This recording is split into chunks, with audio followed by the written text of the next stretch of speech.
ये है खबरों की खबर और आप देख रहे हैं खबरों की खबर टीवी।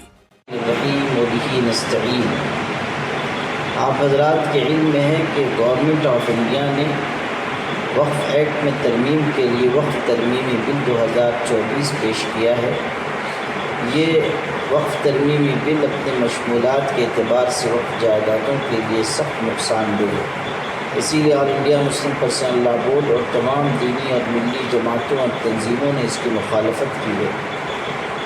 ये वक्फ तरमीमी बिल जॉइंट पार्लिमानी कमेटी को भेजा गया है और अब जॉइंट पार्लिमानी कमेटी ने अवाम से, माहिरीन से, NGOs से, मुख्तलिफ इदारों से वक्फ तरमीमी बिल के सिलसिले में राय मांगी है। आज जुमा का दिन है।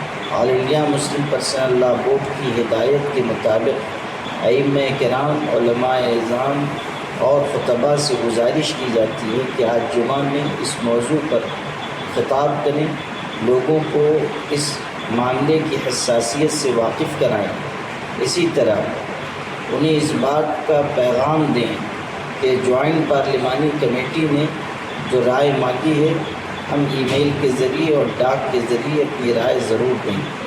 ईमेल एड्रेस और डाक का पता इस वीडियो के साथ तहरीर में जारी किया जा रहा है। कोशिश करनी चाहिए कि हमारी राय ज़्यादा से ज़्यादा JPC तक पहुँचे और हम साफ साफ अपने ईमेल या ख़त में ये लिखें कि वक्फ तरमीमी बिल 2024 हमें मंजूर नहीं है, ये अपने मशमूलात के एतबार से सख्त नुकसानदेह है और हम इसे कुल्ली तरीक़े पर मुस्तरद करते हैं।